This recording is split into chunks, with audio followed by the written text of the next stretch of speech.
बहुत सारे लोगों ने कई बार ये सवाल पूछा है कि क्या इस दुनिया में कभी कोई परफेक्ट मर्डर हुआ है। तो ऐसे बहुत सारे केसेस हैं, ऐसे बहुत सारे मर्डर हैं, कत्ल हैं जो सुलझे नहीं।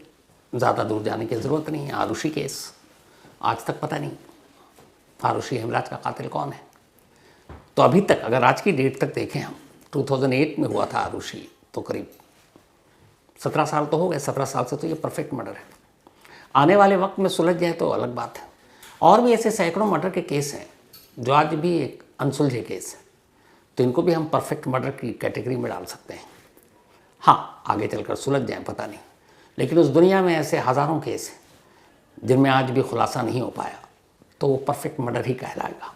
परफेक्ट मर्डर मतलब एक ऐसा कत्ल, एक ऐसा मर्डर जिसमें कातिल पकड़ा ना गया हो, उसने ऐसे प्लान बनाए हो, ऐसी साजिश रची हो जिसकी पहेली को पुलिस सुलझा ही नहीं पाई। आज की कहानी 14 अक्टूबर से पहले तक के एक परफेक्ट मर्डर की कहानी थी। 14 अक्टूबर यानी 2 दिन पहले तक। लेकिन 14 अक्टूबर को ये परफेक्ट मर्डर खुल गया और कातिल पकड़ा गया। अगर कत्ल करने वाला एक डॉक्टर हो तो फिर बड़ा मुश्किल होता है उस कत्ल की पहेली को सुलझाना। और ख़ास तौर पर वो डॉक्टर अगर मेडिकल की चीज़ों को ही कत्ल के लिए हथियार बना ले या सोच ले कि वो चाकू नहीं मारेगा, गोली नहीं मारेगा, बॉम्ब नहीं मारेगा, गला नहीं घोटेगा, तो मेडिकल में बहुत सारी चीज़ें उन्हीं के ज़रिए अगर वो कत्ल करेगा तो फिर वाकई मतलब पुलिस के लिए भी मुश्किल है ये काम। और आज की जो कत्ल की कहानी है वो डॉक्टर के दिमाग की एक ऐसी उपज है कि उसे कत्ल करना था और परफेक्ट मर्डर करना था और किसी को भी शक ना हो। ये कहानी बेंगलुरु की है। बेंगलुरु में एक डॉक्टर जिनका नाम डॉक्टर महेंद्र रेड्डी। डॉक्टर महेंद्र रेड्डी की पिछले ही साल 2024 में 24 मई को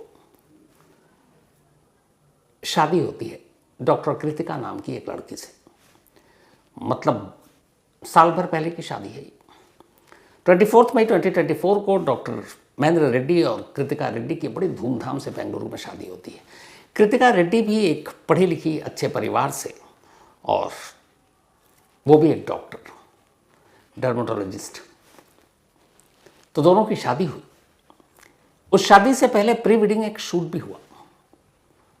इस शूट को मैं इसलिए आपको दिखा रहा हूँ कि जब शादी होती है, इस तरह के शूट होते हैं, एक नए बंधन में बंधने जाते हैं, तो इन तस्वीरों को देखकर सिर्फ भ्रम में मत रहिए। पता नहीं जिस वक्त ये शूट चल रहा हो उस वक्त किसके दिमाग में क्या चल रहा है। ये हमने इससे पहले सोनम के केस में भी देखा, इंदौर वाली, कि उधर शादी हो रही है और उससे पहले वो साजिश रच चुकी है, उधर फेरे हो रहे हैं और उसके दिमाग में कुछ और चल रहा है। तो ये प्री वेडिंग का शूट है डॉक्टर महेंद्र रेड्डी और कृतिका रेड्डी, बेंगलुरु। बहुत आलीशान शादी हुई, बहुत अच्छे से शादी हुई, दोनों घर वालों की मर्ज़ी से शादी हुई। और दोनों ही डॉक्टर महेंद्र रेड्डी एक गैस्ट्रोलॉजिस्ट थे, सर्जन, और उनकी वाइफ डॉक्टर कृतिका एक डर्मेटोलॉजिस्ट जो स्किन और बाकी चीज़ों के लिए जाने जाते हैं। शादी हुई, सब कुछ ठीक ठाक था। धीरे धीरे वक्त बीता। अब दोनों अपने अपने काम में लगे हुए थे। इधर डॉक्टर कृतिका अब अपना क्लिनिक खोलने वाली थी, स्किन और स्कल्प्स नाम से एक। ठीक ठाक पैसे भी थे और सब कुछ तैयारी हो चुकी थी, और उनको शायद इसी साल मई में ये क्लिनिक खोलना था अपना। तो परिवार खुश था, डॉक्टर कृतिका खुश थी, उनके घर वाले खुश थे। लेकिन इसी दौरान हुआ ये कि डॉक्टर कृतिका को गैस की प्रॉब्लम थी और बीपी और कई और भी चीज़ों की प्रॉब्लम थी। अचानक इसी साल की बात है, 21 अप्रैल को डॉक्टर कृतिका के पेट में दर्द हुआ। उन्होंने अपने हस्बैंड डॉक्टर महेंद्र रेड्डी से कहा कि उनके पेट में दर्द हो रहा है।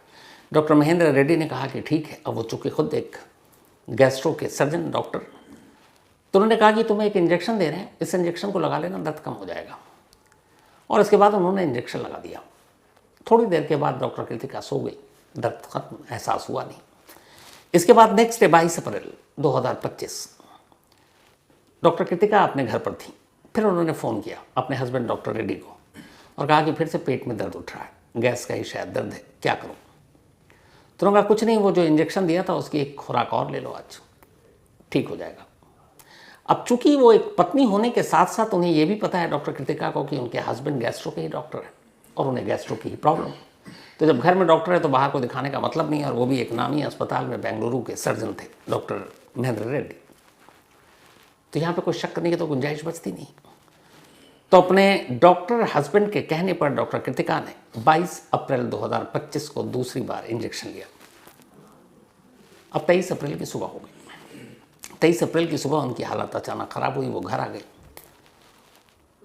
फिर थोड़ा सा ठीक ठाक रही। इसके बाद 24 अप्रैल की तारीख आती है। सुबह सुबह डॉक्टर महेंद्र रेड्डी डॉक्टर कृतिका के घर वालों को फ़ोन करते हैं और कहते हैं कि सोकर उठा तो देखा डॉक्टर कृतिका को आवाज़ दी, वो सुन नहीं रही और शायद बेहोशी के आलम में है, जिसमें कोई हरकत नहीं है, तो आप लोग आ जाइए। परिवार परेशान भागता है। इसके बाद डॉक्टर कृतिका को सब लेकर हॉस्पिटल जाते हैं। जब हॉस्पिटल पहुंचते हैं, डॉक्टर चेक करते हैं और डॉक्टर बता देते हैं कि शी इज़ नो मोर, उसकी मौत हो चुकी है।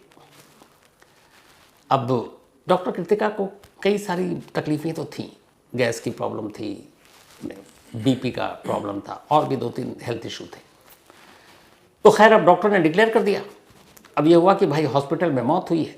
डॉक्टर ने देखा तो पोस्टमार्टम ज़रूरी है, लेकिन डॉक्टर महेंद्र रेड्डी ने कहा कि हमें पता है कि मेरी वाइफ की क्या हेल्थ इश्यूज़ हैं, इसलिए पोस्टमार्टम की ज़रूरत नहीं है, क्यों चीर फाड़ करेंगे।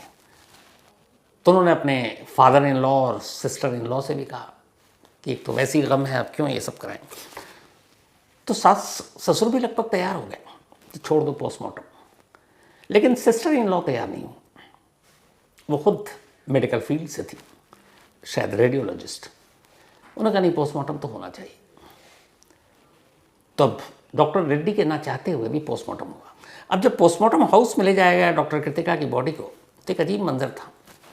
चूँकि एक सर्जन थे डॉक्टर महेंद्र रेड्डी, लेकिन पोस्टमार्टम करने वाले अलग डॉक्टर होते हैं और इससे उनका कोई लेना देना नहीं।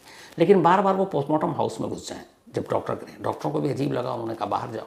इधर तब तक ये भी था कि अब पोस्टमार्टम होगा, अस्पताल में मौत हुई थी, तो एमएलसी भी लिखा गई, मेडिको लीगल जो कंप्लेंट होती है, तो पुलिस केस भी बन चुका था।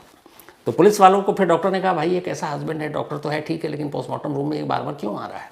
पुलिस को भी अजीब लगा, फिर उन्होंने हड़काया और कहा कि भाई आप बाहर रहिए।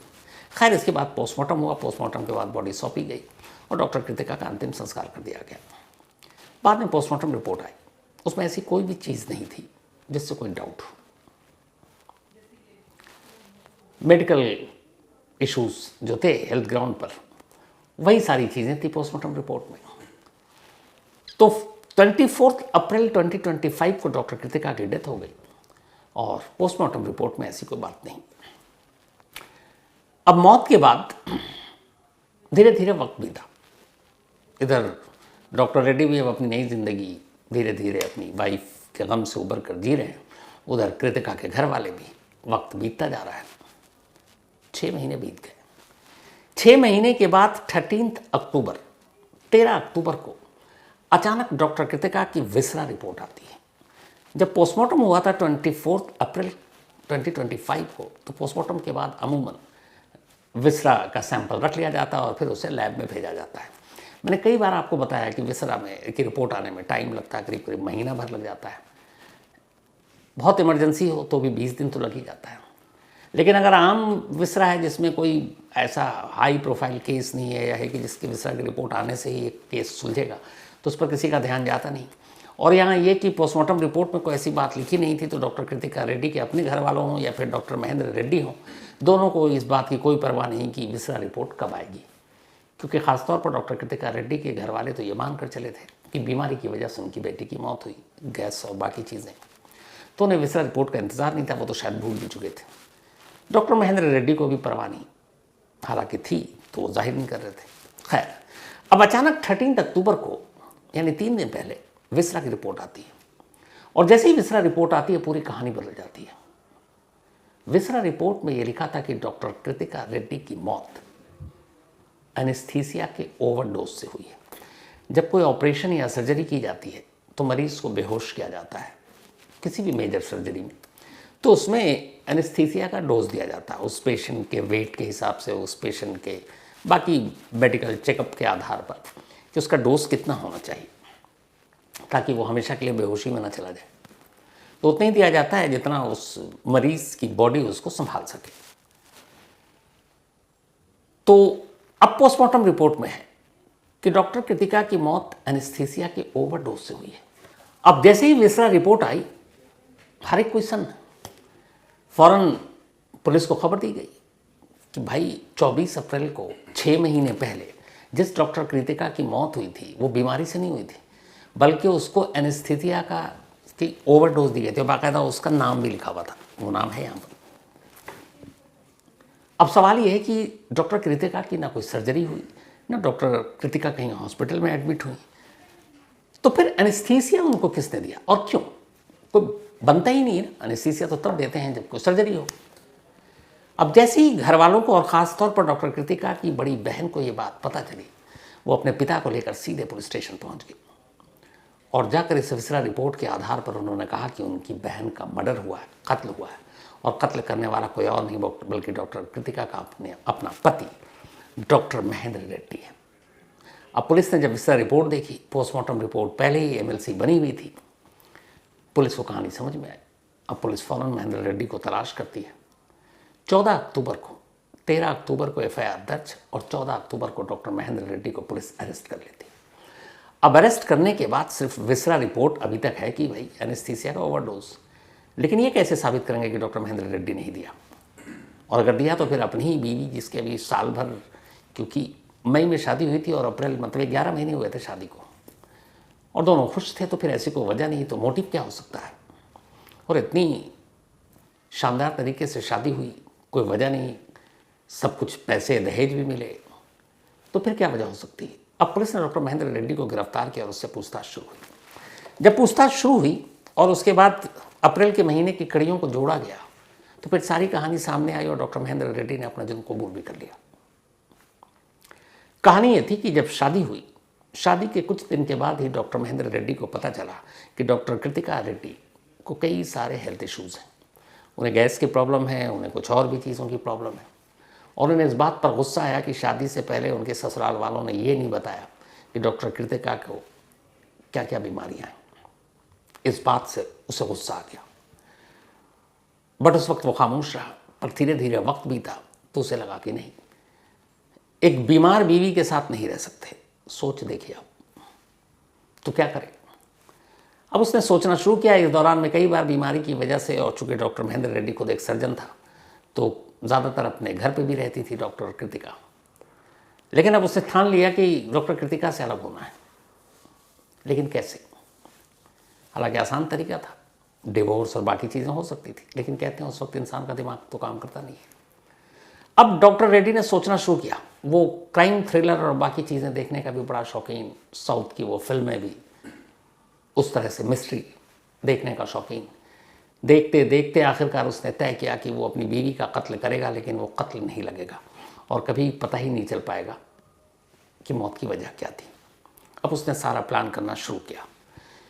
चूँकि इत्तेफाक से वो एक गैस्ट्रो का डॉक्टर था, सर्जन था, और उसकी वाइफ उसी बीमारी की शिकार, तो जब जब ये परेशानी उठती, शुरू में वही इलाज करता।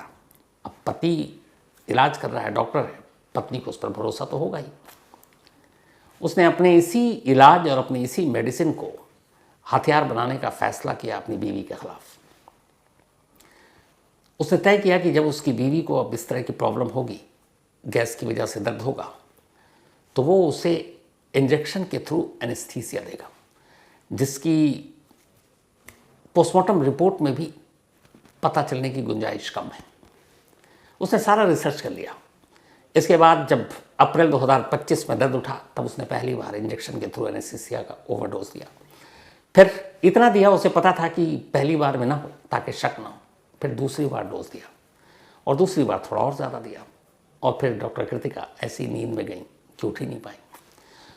और फिर उसने ये तय कर रखा था कि चूँकि पूरे फैमिली को मालूम है कि डॉक्टर कृतिका एक पेशेंट हैं, उनको कई सारी बीमारी है, तो कोई शक भी नहीं करेगा और पोस्टमार्टम नहीं होगा। और डॉक्टर महेंद्र रेड्डी की भी मेडिकल सर्किल में अपनी पहुंच तो ही है। लेकिन गलती से डॉक्टर कृतिका की बड़ी बहन अड़ गई और उन्होंने कहा नहीं, पोस्टमार्टम होना चाहिए, क्या पता कुछ गड़बड़ तो सामने आए। तो उनकी जिद की वजह से पोस्टमार्टम हुआ। लेकिन पोस्टमार्टम रिपोर्ट में जो डॉक्टर रेड्डी ने सोचा था वैसी कोई बात आई नहीं, क्योंकि उन्होंने इस तरीके से एनेस्थीसिया का ओवरडोज दिया कि वो पता ही नहीं चल सकता था। वो पता चल सकता था कोई भी केमिकल पॉइजन सिर्फ विसरा रिपोर्ट से। तो पोस्टमार्टम के बाद पहली बार डॉक्टर रेड्डी को लगा कि शायद भेद खुलेगा, लेकिन फिर उन्हें लगा कि विसरा रिपोर्ट से भी शायद न खुले और विसरा रिपोर्ट पता नहीं कब कितने दिन में आएगा। वो निश्चिंत हो गया, लेकिन डरा हुआ था। 6 महीने बीत गए। 6 महीने बाद विसरा रिपोर्ट सामने आई और डॉक्टर रेड्डी की पूरी साजिश, एक परफेक्ट मर्डर प्लान खुलकर रह गया। अगर विसरा रिपोर्ट ना होती या उस दिन पोस्टमार्टम ना होता तो शायद डॉक्टर कृतिका रेड्डी की मौत को आज भी लोग बीमारी से हुई एक मौत ही मानते। लेकिन ऊपर वाला हर एक का हिसाब लिखता है और वही हुआ। और डॉक्टर महेंद्र रेड्डी जुड़वा हैं, एक और भाई इन्हीं की शक्ल, इन्हीं के तरह, और इन दोनों के खिलाफ कई क्रिमिनल केसेस भी हैं। ये अब खुलासा हो रहा है। तो अब पकड़े गए हैं, पुलिस कस्टडी में है, पूछताछ चल रही है। लेकिन अफसोस ये कि एक पति होने के साथ साथ एक डॉक्टर, और डॉक्टर एक बहुत ही नोबल प्रोफेशन है, फिर भी उसने भरोसे का खून किया और साथ ही अपनी बीवी का खून किया। किस पर भरोसा किया जाए, किस पर नहीं, यही कहानियाँ ये सवाल खड़े कर देती हैं। तो इस तरह से एक और पत्नी का खून उसी के पति के हाथों, लेकिन पति जो है वो डॉक्टर निकला और अपने डॉक्टरी के पेशे को ही हथियार बनाया। तो फिलहाल इस कहानी में आज इतना ही।